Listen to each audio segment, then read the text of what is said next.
નમસ્કાર મિત્રો, D farmer ચેનલમાં તમારું સ્વાગત છે। દેશ, દુનિયા અને ગુજરાતના તાજા, મોટા અને સૌથી મહત્વના સમાચાર જાણીએ તે પહેલા ચેનલમાં નવા છો તો ચેનલને જરૂરથી સબસ્ક્રાઇબ કરી દેજો।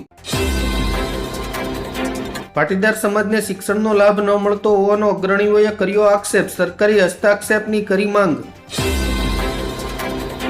ઇઝરાયલ ઓરથી સોનું બન્યું $35 ટ્રિલિયન સુપર પાવર, ભારત યુકેની સંયુક્ત જીડીપી કરતાં પણ વધારે। પાટીદાર સંસ્થાઓ સરકારી ગ્રાન્ટનો દુરુપયોગ કરે છે, અગ્રણી પાટીદારે આક્ષેપ કરતા ખળભળાટ। સુરતમાં 2 યુવતીએ સેટ જીટીપીને પૂછીને કર્યો આપઘાત, ઘટના પર એલન મસ્કે પણ કર્યું રિએક્ટ। અમદાવાદ મ્યુનિસિપલ કોર્પોરેશનની 5 વર્ષની ટર્મ પૂર્ણ, આવતીકાલથી શહેરમાં વહીવટદાર શાસન લાગુ। મહારાષ્ટ્રમાં નવી રિક્ષાની પરમિટ પર રોક, વધતા ટ્રાફિક અને પ્રદૂષણના કારણે લેવાયો નિર્ણય। ભાવનગરના રંગોળામાં શ્રીમકની કરપીણ હત્યા, અંગત અદાવતમાં 3 શખ્સોએ ખેલ્યો લોહિયાળ ખેલ। મુખ્યમંત્રી ભૂપેન્દ્ર પટેલે શ્રેષ્ઠ કામગીરી કરનાર મહિલાઓને માતા યશોદા એવોર્ડથી નવાજ્યા। અમદાવાદમાં વેપારીઓ અને સિનિયર સિટીઝનને હની ટ્રેપમાં ફસાવતી ગેંગ ઝડપાઈ, નકલી પીએસઆઈ બનીને પડાવતા હતા લાખો રૂપિયા। વિદેશ મંત્રી એસ જયશંકરની એનએસએ અને સીડીએસ સાથે મહત્વની બેઠક, અખાતી દેશોમાં ફસાયેલા ભારતીયોની સુરક્ષા પર નજર। ગુજરાત સરકારના વિમાન અને હેલિકોપ્ટર પાછળ 2 વર્ષમાં ₹85 કરોડથી વધુનો ખર્ચ। મધ્ય પૂર્વના યુદ્ધ વચ્ચે કેન્દ્ર સરકારે રાંધણ ગેસ બુકિંગના નિયમમાં મોટો ફેરફાર કર્યો, હવે 25 દિવસે મળશે નવો બાટલો। ક્રૂડ ઓઇલના ભાવ વધતા ભારતમાં વધશે મોંઘવારી, કેન્દ્રીય નાણામંત્રી નિર્મલા સીતારમણનું મોટું નિવેદન। 5 મિનિટમાં રોકાણકારોના 15 લાખ ધોવાઈ ગયા, આ 7 કારણે શેરબજારમાં જોવા મળ્યો કડાકો। ભારતની જીતથી પાકિસ્તાનના 2 ભાગ, આમિરની ભવિષ્યવાણી ખોટી પડી, અખ્તરે કર્યા દિલ ખોલીને વખાણ। બીસીસીઆઈએ આઈપીએલની તારીખ જાહેર કરી, ટુર્નામેન્ટ 28 માર્ચથી શરૂ થશે। પેટ્રોલ અને ડીઝલના ભાવ પર ફક્ત મોદી સરકારની ગેરંટી, દુનિયાભરની હાલત ખરાબ, કેટલે પહોંચશે ક્રૂડનો ભાવ, કોમેન્ટ કરીને જણાવજો। નગરપાલિકાઓની મુદત પૂર્ણ થતા વહીવટીદારોનો યુગ શરૂ, 71 શહેરોમાં હવે મામલતદાર અને પ્રાંત અધિકારીઓ સંભાળશે ગાદી। આમ આદમી પાર્ટી કાયનાત અંસારી પર ખોટી ફરિયાદોનો કડક વિરોધ કરે છે, ગુજરાત કાયદા પર પ્રશ્નો। યુદ્ધનો ફફડાટ, દુબઈ છોડીને ભાગી રહ્યા છે દુનિયાના અજબોપતિ, મસ્કત એરપોર્ટ પર પ્રાઇવેટ જેટની ભીડ, એક સીટની કિંમત 16 લાખને પાર। ગુજરાતમાં 2 દિવસમાં આગ ઝરતી ગરમી પડશે, અમદાવાદ સહિત રાજ્યના 11 જિલ્લાઓમાં હીટવેવની શક્યતા। ઇઝરાયલનો પ્રચંડ પ્રહાર, તેહરાનનો ઓઇલ ડેપો ફૂંકી માર્યો, ઈરાન હવે મારવા તૈયાર। રાષ્ટ્રપતિની નારાજગી બાદ પશ્ચિમ બંગાળમાં રાજકીય ઘમાસણ, પીએમ મોદીએ કર્યા આકરા પ્રહાર તો મમતા બેનર્જીએ આપી પ્રતિક્રિયા। રાષ્ટ્રપતિના પ્રોટોકોલનું ઉલ્લંઘન, ગૃહ મંત્રાલયે બંગાળ સરકાર પાસે માંગ્યો રિપોર્ટ, અમિત શાહ મમતા બેનર્જી પર થયા લાલઘૂમ। કોટેથી કેજરીવાલને ક્લીન ચીટ મળ્યા બાદ સુરતમાં મોટી જનસભાની તૈયારી, આપ દ્વારા સંગઠન મજબૂત કરવાનો દાવો।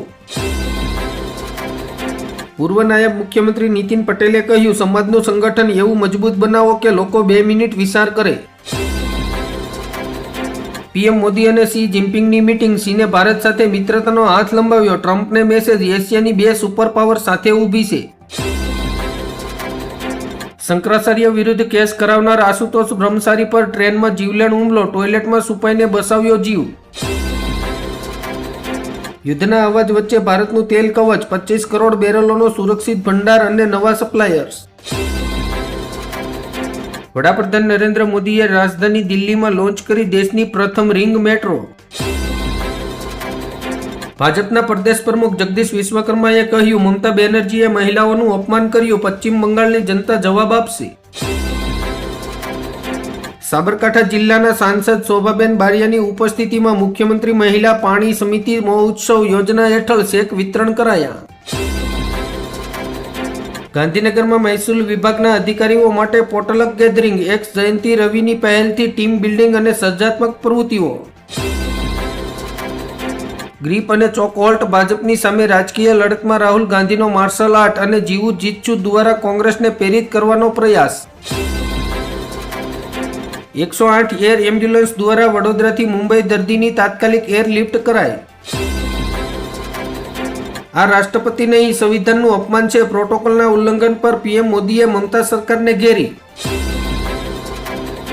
મધ્ય પૂર્વમાં યુદ્ધ ઉગ્ર બન્યું. 8 દિવસમાં 4500 હુમલા. ઈરાને પણ 3500 હથિયારો સાથે આ કર્યું. અમેરિકાના નાણામંત્રી બેસેન્ટે કહ્યું, ભારત એક સારો કલાકાર દેશ છે. અમે કહીએ તેટલું જ કરે છે. રશિયન તેલ પણ અમારા કહેવાથી જ ખરીદી શકશે. સુરતના વરાછામાં રોડ પરના દબાણોને લઈને કુંવર કાનાણી ભરાયા રોષે. પોલીસના બંદોબસ્ત સાથે રોડ પરના ગેરકાયદેસર દબાણો દૂર કરાયા. 5 રાજ્યોમાંથી ગાયબ થયેલા 75,000 ગરીબ બાળકો કેરળના અનાથ આશ્રમમાંથી મળ્યા. સીબીઆઈ તપાસમાં ધર્મ પરિવર્તનના ષડયંત્રનો પર્દાફાશ. ગાંધીનગરમાં પરિવર્તન લાવો, કિસાન બચાવો યાત્રાનું સમાપન. અરવિંદ કેજરીવાલે ખેડૂતો માટે અવાજ ઉઠાવ્યો. દુબઈમાં ઈરાનનો ફરી ડ્રોન હુમલો. મરીના ટાવરનો એક ભાગ તૂટી પડ્યો. ભારત ન્યુઝીલેન્ડ ફાઇનલનો ક્રેઝ. ટિકિટોનું બ્લેક માર્કેટિંગ શરમસીમાએ. 2000ની ટિકિટના 15,000 બોલાયા. સોશિયલ મીડિયામાં ધોમ કાળાબજારી. પંજાબમાં 18 વર્ષથી વધુની ઉંમરની દરેક મહિલાને દર મહિને 1,000ની આર્થિક સહાય આપવામાં આવશે. અભિષેક શર્માએ ઇતિહાસ રચ્યો. ફાઇનલમાં 3 મોટા રેકોર્ડ તોડીને સૌથી ઝડપી અડધી સદી ફટકારી. અમદાવાદમાં મેચની ટિકિટોની કાળાબજારીનો ખૂંખાર ખેલ. નાની માછલીઓ જેલ ભેગી. પોલીસની રહેમ નજરથી મગરમચ્છો મોજમાં. ઉનાળા પહેલા જ એસીના ભાવમાં ભડકો. કિંમતોમાં 15% સુધીનો તોતિંગ વધારો. કોપર, નબળો રૂપિયો અને નવા એનર્જી નિયમોએ બગાડ્યું બજેટ. યુદ્ધની અસર ભારતીય ગૃહિણીઓના રસોડા પર. ઘરેલું સિલિન્ડરના ભાવમાં 60 રૂપિયાનો વધારો અને કોમર્શિયલ ગેસ સિલિન્ડર 115 રૂપિયા મોંઘો થયો. 8મા પગાર પંચ હેઠળ જૂની પેન્શન યોજના ફરી લાગુ થશે. કેન્દ્ર સરકારના કર્મચારીઓ માટે મહત્વના સમાચાર. ઈરાન સાથેના જંગમાં કૂદશે પાકિસ્તાન. હુમલાના ડરથી પાકિસ્તાન આર્મી ચીફ મુનીરે સાઉદી અરબમાં બેઠક કરી. હીટ સ્ટ્રોકથી સાવધાન. અમદાવાદમાં ગાઢ ધુમ્મસ પછી હીટ વેવની આગાહી. ગુજરાતમાં 4 દિવસ રહેશે આકરી ગરમી. પત્રકાર છત્રપતિ હત્યા કેસમાં ડેરા સચ્ચા સોદા પ્રમુખ ગુરમીત રામ રહીમ સિંહને હાઈકોર્ટે કર્યો નિર્દોષ જાહેર. ઉર્જા મંત્રી કૌશિક વેકરિયાને પરવીન રામે આપ્યો વળતો જવાબ. સુરેન્દ્રનગરની સભામાં જાહેરમાં કર્યા પ્રહારો. ગેસની અછતના કારણે સાણંદના ટાટા મોટર્સ પ્લાન્ટના ઉત્પાદનમાં 50% સુધીનો ઘટાડો થવાની ભીતિ. દેવાયત ખવડે ઈસુદાન ગઢવી સાથે કરી મુલાકાત. શું લોક સાહિત્યકાર રાજકારણમાં એન્ટ્રી કરશે? સુરત શહેરના ડિંડોલી વિસ્તારમાં આવેલા સ્વામિનારાયણ મંદિરના બાથરૂમમાંથી 2 યુવતીના શંકાસ્પદ હાલતમાં મૃતદેહો મળ્યા. ઇન્જેક્શન અને દવાઓ પણ મળી આવી. મિડલ ઈસ્ટમાં તણાવ વચ્ચે પાકિસ્તાનમાં પેટ્રોલ ડીઝલની કિંમતો આસમાને. 55 રૂપિયાનો વધારો. મમતા બેનર્જીએ ભાજપ પર પ્રહારો કર્યા. જો બંગાળ નબળું પડશે તો અમે દિલ્હીની સરકારને ઉથલાવીશું. સૌરાષ્ટ્રના રાજકારણને લઈને મોટા સમાચાર. કોંગ્રેસના દિગ્ગજ નેતાએ અચાનક જ સક્રિય રાજકારણમાંથી લીધી નિવૃત્તિ. આપ રાષ્ટ્રીય સંયોજક અરવિંદ કેજરીવાલ આજે આવશે ગુજરાત. ગોપાલ ઇટાલિયાએ કહ્યું, શું થશે નવા જૂની. સાસકા ખાતે આપની પરિવર્તન લાવો, કિસાન બચાવો યાત્રા. ઈસુદાન ગઢવીએ ખેડૂતોના હક માટે લડતનો સંકલ્પ કર્યો. પરમિશનની જરૂર નથી. ટ્રમ્પે રશિયન તેલ ખરીદવાની 30 દિવસની છૂટ પર આવ્યું ભારતનું રિએક્શન. કેદારનાથથી કન્યાકુમારી સુધી ઘૂસણખોરોની હવે ખેર નથી. કેન્દ્રીય ગૃહમંત્રી અમિત શાહનો હુંકાર.